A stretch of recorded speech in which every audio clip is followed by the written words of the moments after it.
Hey everybody and happy holidays. This is Dyanna of The High Life and I'm here with your latest edition of Kitchen Quickie. So one of my favorite holiday traditions is the Feast of Seven Fishes. I actually just started doing it 3 years ago, and for those of you who don't know what it is, on Christmas Eve it's an Italian tradition where they eat 7 seafood dishes instead of dishes made with meat. So when I started the tradition 3 years ago, I started with 3 dishes.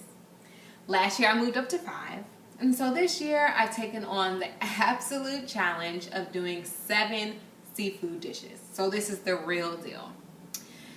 Today, for the video tutorial, I'm going to be doing a quick and easy recipe for homemade pesto, and I'm going to be serving it with shrimp and linguine. So, all you need are 2 cups of fresh basil, half a cup of Parmesan cheese, 1/4 cup of walnuts. Now, traditionally, it's made with pine nuts, but like many of you all out there, I have a champagne taste, but a beer budget. So that means while pine nuts can be pretty expensive, I've seen where you can make it with walnuts, and walnuts are pretty much like 50% cheaper than the price of pine nuts. So I've gone with the walnuts, and they're similar in texture, so you're really not going to miss the pine nuts at all. A tablespoon of garlic, crushed already, 2/3 cups of olive oil, and then you're going to have your salt and pepper around to taste. So just start by getting your blender ready. Excuse me, food processor. I'm sure you could use a blender as well, but since I have the food processor, I might as well go ahead and use that. Put your walnuts or your pine nuts in there if you want to keep it the traditional way. It's really up to you. And your garlic. You're going to put those in there first so that the walnuts have a chance to just kind of get chopped up before you go ahead and add in your basil and your olive oil. This is going to be pretty loud, so don't mind me.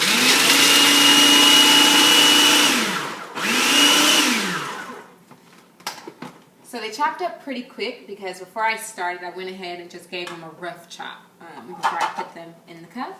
So go ahead and add in your 2 cups of basil.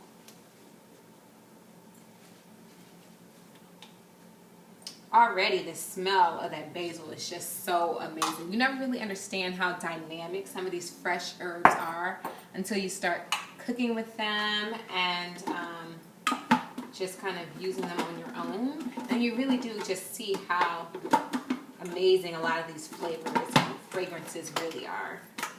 So you want to go ahead, again it's going to get loud, and give that a try.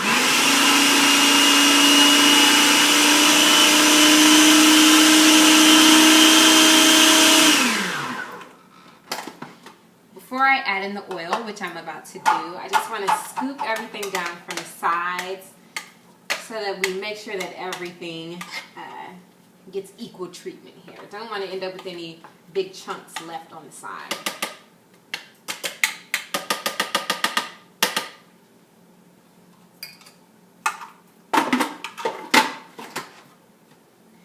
So I'm going to turn this back on, and when I turn it on, I'm going to take my 2/3 cups of oil, and I'm going to feed it through the feeder tube here.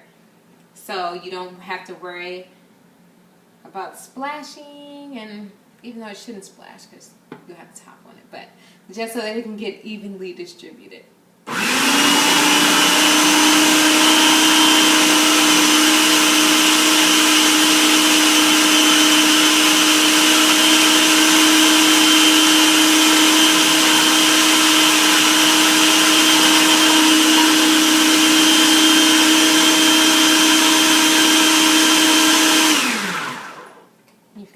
Beautiful green color.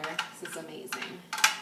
Now, of course, you could just go and, like I said with our applesauce video that I did a couple weeks ago, and you can buy it, but where's the fun in buying it? Because when you do it at home, you can add in however you want. If you want to go ahead and once you're done, you want to add some cream to it, so you have a pesto cream sauce. If you want to add red pepper flakes, you can have a spicy sauce. I mean, you really can just adjust the recipe however you want to suit what it is that you like. So now that we've got the basil, the the garlic, your walnuts, and your oil in there, and you've got a nice little paste working here. You want to go ahead and add in your cheese. So you always want to do your cheese last, because you still kind of want the cheese to give it some flavor and then also some texture. So you don't want to over process the cheese. And so after you do the cheese, that's when you want to do the salt and pepper, because the Parmesan cheese is already, while it adds some nuttiness, it's also going to add some saltiness in there. So you want to do the salt and pepper last so that you're not over salting your food, which can be an issue. You're just going to pulse it for like a minute. Actually less than that, because the cheese is already shredded, so you don't need to over process it.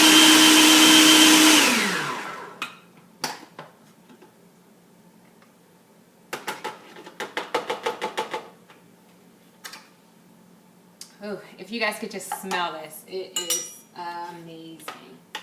So I'm just going to take my little spoon here and give it a taste. It's going to be really earthy at this point, but you just want to know where you are as far as the saltiness and just kind of decide on what you want. This is the point where you might say, well, I do need those red pepper flakes, or maybe I need a little more garlic, or, you know, so you can figure out how much salt, how much pepper you want to add, everything like that. So I'm just going to give it a little taste. That's good. You've got that strong basil flavor, as well as that nice saltiness from the fresh Parmesan. So I'm going to go ahead and start sprinkling my pepper and my salt in.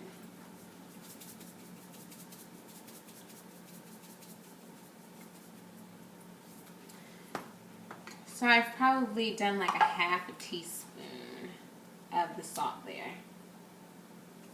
And then you're going to want to do the same with the pepper.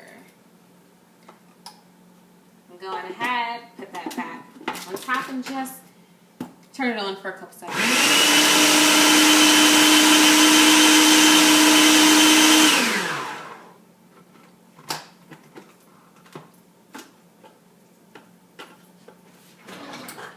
Get out a nice fresh spoon.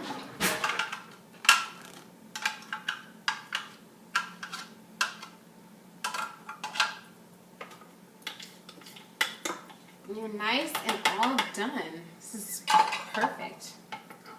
So I have my bowl. Since I'm using it immediately, I'm just going to put it in a bowl. But if you need to store it, just put it in a regular container, put the lid on it, and put it in your refrigerator for use later. Look at that nice green color on that. I'm going to give you guys a better shot in a second.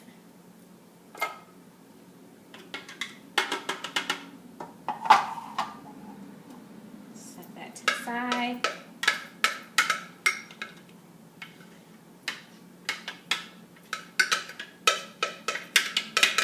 Pesto really is one of my favorite dishes.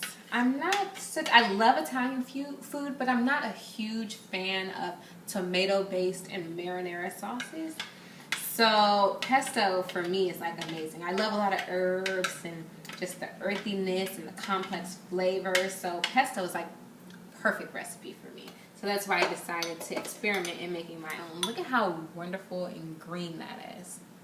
It's amazing. So before I got started with the sauce, I went ahead and got 1.5 pounds of shrimp. I'm not going to cook all of this right now because I'm going to wait until later for when my guests arrive. But I've already gone ahead and I have taken the shells off. They're deveined. What I suggest as a little cheat code is to go ahead and get them already slit down the back and deveined so that it just cuts down your time. Go ahead and spend that extra $1 or $2 and just get the easy peel shrimp. You will definitely thank me later for that. So you take your shrimp, which I have seasoned with salt, pepper, garlic powder, and onion powder, and your pesto. You want to sear off the shrimp first, just so they get a chance to cook before you add the pesto, because you don't want to overcook your pesto sauce. So I'm just going to go over here to my stovetop. I've got it on a nice medium heat. Got a little oil in the pan. And so if you want to see the end result, I'm also going to toss it with a little linguine here. Then just check out our website, thehighlife.me, or if you're already on the website, look below and you'll have the finished product. Thank you for joining me.